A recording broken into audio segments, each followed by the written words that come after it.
नमस्कार मित्रों, देखिए इसमें चुनावी मौसम चल रहा है और चुनावी मौसम में आपको अपडेट देने के साथ साथ हम आपको अपडेट देने चल रहे हैं टीजीटी पीजीटी के विज्ञापन को लेकर के। देखिए आपका विज्ञापन निकलवाने की दिशा में सार्थक पहल की जा चुकी है और आपको एक वीडियो मेरे उस चैनल पे भी मिल चुका होगा और ये यहाँ का विशेष वीडियो है। देखिए इसमें आपको राजनीतिक अपडेट भी दी जाएगी, किसकी सरकार बन रही है उसके बारे में बताया जाएगा। विज्ञापन निकलवाने के लिए हमारी टीम कल निकल रही है और आपका विज्ञापन जल्द ही आ जाएगा टीजीटी पीजीटी का। ठीक है, राजनीतिक अपडेट ये है कि इस समय देखिए चुनावी संगति चल रही है, ना तो सपा कम है और ना बीजेपी। मुख्य मुकाबला इन्हीं के बीच में होना है।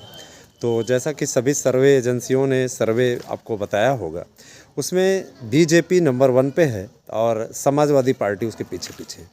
लेकिन जहाँ तक मेरा आंकड़ा है, जहाँ तक मैंने देखा है, एंटी इनकम्बेंसी फैक्टर काफ़ी अच्छी गति से कार्य कर रहा है। 403 विधानसभा सीटों में नेक टू नेक फाइट है। तो गवर्नमेंट बीजेपी की भी बन सकती है और एसपी भी गवर्नमेंट बना सकती है, इसमें कोई दो राय नहीं है, क्योंकि घेराबंदी करने में सपा भी कम नहीं है ना।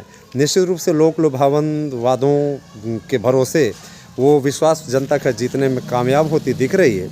कारण ये कि पूर्व में जब सरकार आई हुई थी तो 6 महीने के लिए, 4 महीने के लिए ही सही, लेकिन उसने उन योजनाओं को लागू ज़रूर किया था, जैसे बेरोज़गारी भत्ता हो, लैपटॉप टैबलेट वाली योजना हो, है ना, या कोई और कन्या विद्याधन जैसी योजनाएं हों, इनको सरकार ने लागू ज़रूर किया। हाँ, बाद में वापस किसी किसी योजना को ले लिया, जैसे बेरोज़गारी भत्ता इत्यादि सभी मामले को। तो इससे छवि उसकी ख़राब हुई और बाद में वो चुनावों में पराजित हुई। इस बार उन्होंने वो वादा किया है कि 300 यूनिट फ्री बिजली देंगे, है ना।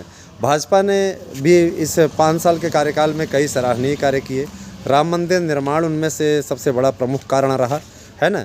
तो निश्चित रूप से इस समय तो भाई देखिए, इस समय जो माहौल बन रहा है, अगर ओपिनियन पोल इसी प्रकार से चलते रहे तो जो काफ़ी अच्छी स्थिति में बीजेपी है इस समय ओपिनियन पोल के अनुसार। ज़मीनी स्तर पर क्या हकीकत है, इनके विधायकों से, इनके बहुत से विधायकों से तो लोग नाराज़ हैं, है ना, और वो इनके पर भारी पड़ सकते हैं। इसीलिए सरकार क्या योजना बनाती है उन विधायकों के लिए, उनकी सीटें तब्दील करती है, बदलती है, चेंज करती है, तो उसमें परिवर्तन हो सकता है। ठीक है, रही बात समाजवादी पार्टी आपराधिक तत्वों को अगर टिकट ना दे, है ना, जैसा कि कैराना में उन्होंने किया। कैराना में उन्होंने शाहीन बाग के अपराधी को टिकट दे दिया, है ना, और उसके बाद में अभी भी वो सपा का प्रत्याशी बना हुआ है ना। और इसके अलावा जो ये अन्य मैटर है मालूम ही है, उसके बाद उनकी बहन को टिकट दे दिया गया, ये निर्दलीय बना दिया गया, निर्दलीय प्रत्याशी। तो ये सारी चीज़ें थोड़ी सी बदलनी चाहिए। अगर नहीं बदलती हैं तो वहाँ पे समाजवादी पार्टी को थोड़ा नुकसान उठाना पड़ सकता है।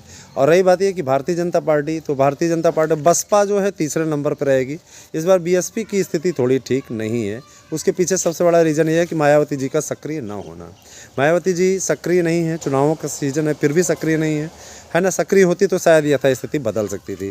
कांग्रेस की बात है, कांग्रेस की वह स्थिति नहीं है कि कांग्रेस कुछ अच्छा कर पाए। ठीक है, लड़की हूँ लड़ सकती हूँ उसका नारा देने वाली जो जिसके बल पे ये शुरू की थी कैंपेन, वही बीजेपी में शामिल हो गई। तो देखिए मेरा जो सर्वे कहता है वो यही कह रहा है कि ज़्यादा तो स्थिति नहीं है, लेकिन इतना मैं ज़रूर जान रहा हूँ कि लगभग 200 सीटें भाजपा और सपा दोनों की आ सकती हैं, है ना। और रही बात यह कि शेष 2-3 सीटों में बाकी और लोग आ सकते हैं। इसके अलावा और मतलब गठबंधन की बात कर रहे हैं, भाजपा और सपा गठबंधन को 200 सीटें मिल सकती हैं। बराबरी की टक्कर है और जो स्थिति है वो आपको अवगत करा दी गई, कोई यहाँ पे पक्षपात ये सब नहीं है। इस समय बराबरी की टक्कर है। यही स्थिति उत्तराखंड में भी बन रही है। उत्तराखंड में भी बीजेपी और कांग्रेस में से कोई भी सरकार बना सकता है। पंजाब में आम आदमी पार्टी सबसे आगे रहेगी। मणिपुर में बीजेपी की गवर्नमेंट बनने की संभावना है। तो गोवा में भाजपा फिर से वापसी करती दिख रही है। ठीक है, तो आप सभी लोग हमारे पास बने रहें। कल आप लोगों को पूरी अपडेट के साथ में उपस्थित होंगे। आपके विज्ञापनों को निकलवाने के लिए निकल रहे हैं, पूरी अपडेट आपको दी जाएगी। देखिए इस समय राम मंदिर बनवा करके बीजेपी प्लस पॉइंट में तो चल रही है, नहीं कुछ तो आपको स्वयं दिखाई दे देगा। ठीक है, बने रहें आप हमारे साथ में और ऐसी राजनीतिक और चुटीली खबरों के लिए। Thank you, have a nice day, good night.